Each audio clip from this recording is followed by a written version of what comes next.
Bonjour messieurs, dames, c'est un plaisir de se retrouver devant vous. Oui, la question, on me la pose souvent. Sénégal favori de...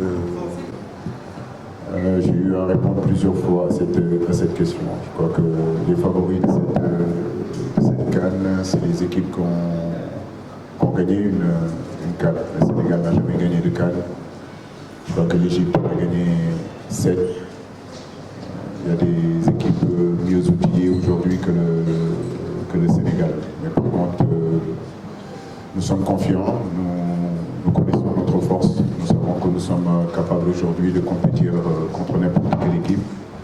J'ai envie de dire que nous sommes de vrais challengers. Maintenant, c'est vrai que les résultats, comme vous le dites, depuis 3 années, montre que le Sénégal est en progrès. Premier sur le continent africain en 2016, 2017 et 2018. Cela prouve notre progression.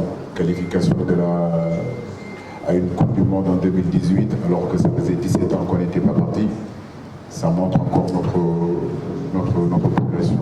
Mais vous savez, les statistiques ne reflètent pas toujours, ne donnent pas non plus raison à des victoires. C'est pas parce qu'on est premier sur le continent africain que forcément on est favori. Prenez l'exemple de la France, n'a jamais été numéro 1 sur le classement FIFA et pourtant ils ont été champions du monde. Et d'ailleurs ils ne le sont toujours pas. Mais nous venons ici avec vraiment une grande motivation et nous sommes conscients aussi que nous avons des arguments à faire valoir et nous aborderons cette CAN-là avec beaucoup de concentration et beaucoup de sérénité. Oui, effectivement, Sadio a beaucoup compétit cette année. J'ai envie de dire depuis 2 ans, l'année dernière aussi. Cette année, on peut compter plus de pratiquement 50 matchs. Cette suspension-là, comme vous dites, c'est un mal pour un bien, mais je préfère sincèrement jouer avec Sadio Mané que de ne pas jouer avec Sadio Mané. C'est un de nos leaders techniques. Mais j'ai envie de dire aussi qu'on a des garçons à l'image de Baïdian, Daouké Tabaldé, ça l'équipe, des garçons qui sont capables de porter à la France de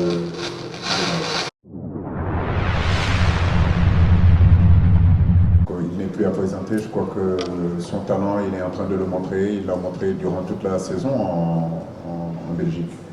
Mais comme je vous l'ai dit, cette équipe tanzanienne, ce n'est pas seulement que Samata, c'est un bloc très costaud, c'est un bloc très solide, capable de défendre ensemble, mais capable aussi de jouer. Cette équipe ne fait pas que défendre. Maintenant, c'est vrai qu'à côté de Samata, il y a Mzouva aussi qui joue au Maroc, qui n'est pas encore reconnu par le talent qu'il a. Donc nous savons que nous avons 2 joueurs capables de faire la différence à tout moment, donc nous serons vigilants.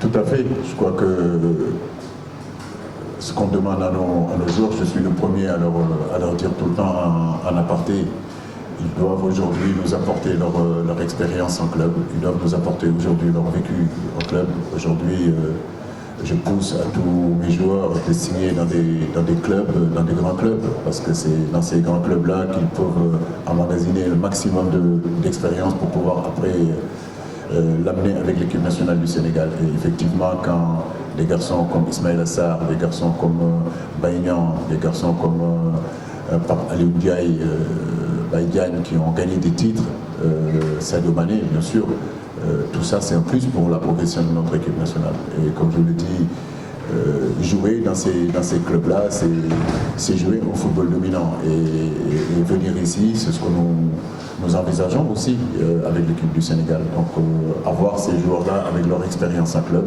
pour venir après nous l'amener dans notre équipe nationale, c'est véritablement un plus. Je ne sais pas comment je peux expliquer ou prendre le mot novice. J'ai envie de dire que l'entraîneur que j'étais en 2015, c'est le même entraîneur que je suis aujourd'hui. L'entraîneur que j'étais en 2017, c'est le même entraîneur que je suis